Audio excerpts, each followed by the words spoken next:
भगवान श्री कृष्ण ने कहा है महाबाहु, एक बार पुनः इन परम उपदेशों को सुनो, क्योंकि मैं तुम्हारा हित चाहता हूँ और तुम मुझे अत्यंत प्रिय हो, इसलिए मैं इन उपदेशों को तुम्हें बताता हूँ। न देवताओं को और न महर्षियों को मेरे उनका पता है।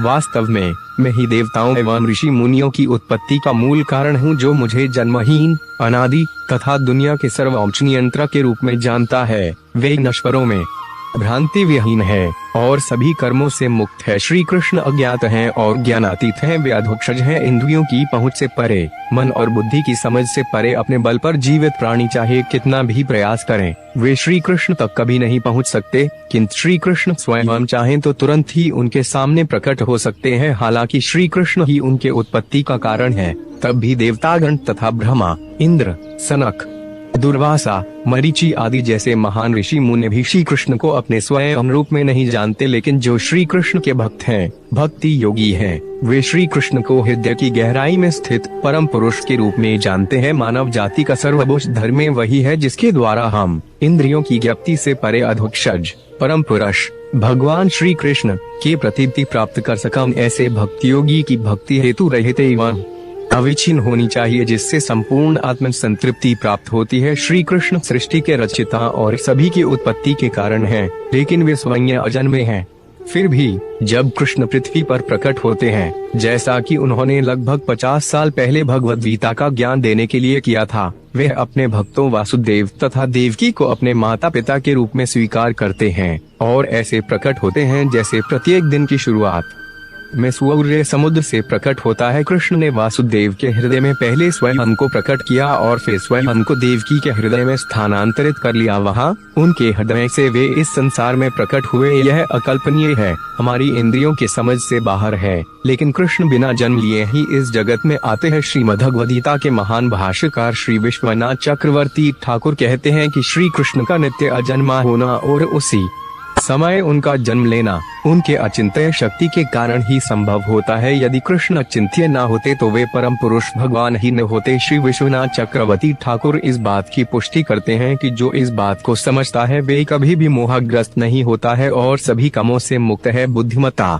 ज्ञान, रम से मुक्ति, सहिष्णुता एवं क्षमा भाव, सत्यता, आत्मनियंत्रण, सुख दुख, जन्म मृत्यु, भय और निर्भयता, अहिंसा, संभाव, संतुष्टि, तपस्या, दानशीलता, यश और अपयश, ये सभी जीवों की विविध अवस्थाएं मेरे ही द्वारा उत्पन्न होती हैं। सप्तर्षिगण, 4 कुमार और मनु, जिनके द्वारा इस संसार के सभी प्राणी अवतरित हुए हैं, ये सभी मेरे मन से प्रकट हुए हैं। जो मेरे वैभव, ऐश्वर्य एवं योग के तत्व को जानता है, वह अविकल्प रूप से मेरे सात्विक हो जाता है।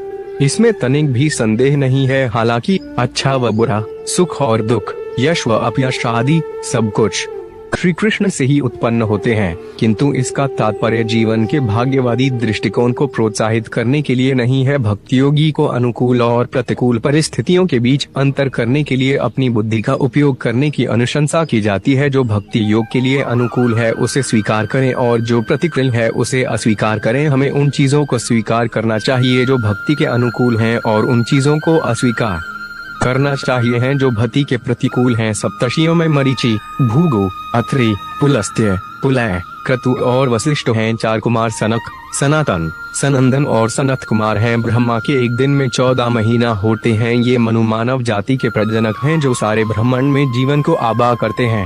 ये सभी व्यक्तित्व कृष्ण के मन से उत्पन्न होते हैं और भौतिक जगत में ब्रह्मा के पुत्र के रूप में प्रकट होते हैं। ये सभी अद्भुत लीलाएं हैं जो सामान्य लोग समझ नहीं सकते। केवल श्री कृष्ण के सबसे गोपनीय अनन्य भक्त ही उनके वास्तविक स्वभाव को समझ सकते हैं। ऐसा योगी विविधता से मुक्त होता है, श्री कृष्ण के साथ सदैव जुड़ा होता है और सभी चीजों में उन्हें पूर्ण सत्य के रूप में देखता है। श्री कृष्ण हमें आश्वासन देते हैं कि इसमें कोई संदेह नहीं, मैं सभी वस्तुओं का क्रोध हूँ, सभी वस्तुएं मुझसे ही उद्भूत होते हैं। यह समझकर बुद्धिमान व्यक्ति जिन्हें मेरा प्रेम प्राप्त है वे हृदय से मेरी पूजा करते हैं, जो सदैव मेरा चिंतन करते हैं, जिन्होंने अपना सारा जीवन मेरे लिए समर्पित कर दिया है। वे परस्पर एक दूसरे को मेरे ज्ञान से आलोकित करते हैं तथा मेरे विषय में बातें करते हुए परम संतोष तथा आनंद का अनुभव करते हैं, जो सदैव मुझ पर समर्पित हैं और प्रेम पूर्वक मुझे पूजते हैं। मैं सदा उन्हें भक्तिपूर्ण प्रेरणा प्रदान करता हूँ, जिससे कि वे मेरे पास आ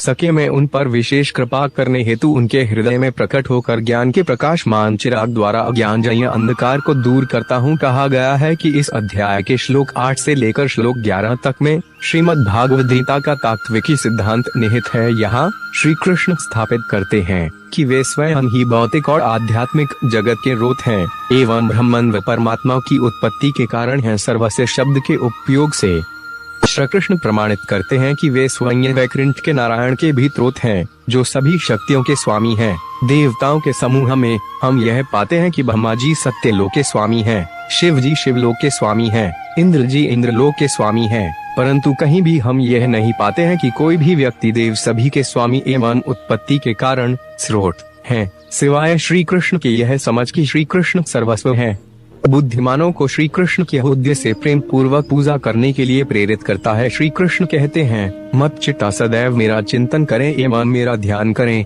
मधुगत प्राणा अपना जीवन मुझ पर समर्पित करें। बुद्धिमान व्यक्तियों की संगत में मेरी चर्चा में संलग्न होकर कथ्यंत एक दूसरे को अनुप्राणित एवं ज्ञान से आलोकित करें। बोध्यंत यही मन और इंद्रियों के लिए उचित ध्यान और कार्य है। कृष्ण के बारे में चर्चा को कृष्ण कथा या श्रवण और कीर्तन कहते हैं। इसका अर्थ श्रीमद्भगवद्गीता, श्रीमद्भागवतम और ऐसे अन्य साहित्यों का श्रवण एवं पाठ करना और संकीर्तन करना, यानी कि महामंत्र का सामूहिक जाप करना। हरे कृष्ण कृष्ण कृष्ण हरे हरे, हरे राम राम राम हरे हरे। श्री कृष्ण के नाम और क्रियाकलापों का श्रवण और जाप करना ही योग की सर्वोच्च पद्धति है। कृष्ण पद या पुराण में पुष्टि करते हैं कि जहाँ भी उनके नाम का जप होता है वे वही निवास करते हैं। नहीं मैं वैकुंठ में बसता हूँ, नहीं कनिष्ठ योगियों के हृदय में मैं वहीं वास करता हूँ, जहाँ मेरे भक्त मेरी क्रियाकलापों का महिमा मंडन करते हैं तथा मेरा नाम जपते हैं। पद्म पुराण। कुल मिलाकर कृष्ण की भक्ति में स्वयं को पूरी तरह से संलग्न करने के लिए भक्ति योग में 9 प्रक्रियाएं हैं। इनमें से श्रवण और कीर्तन सबसे पहले और सबसे महत्वपूर्ण है।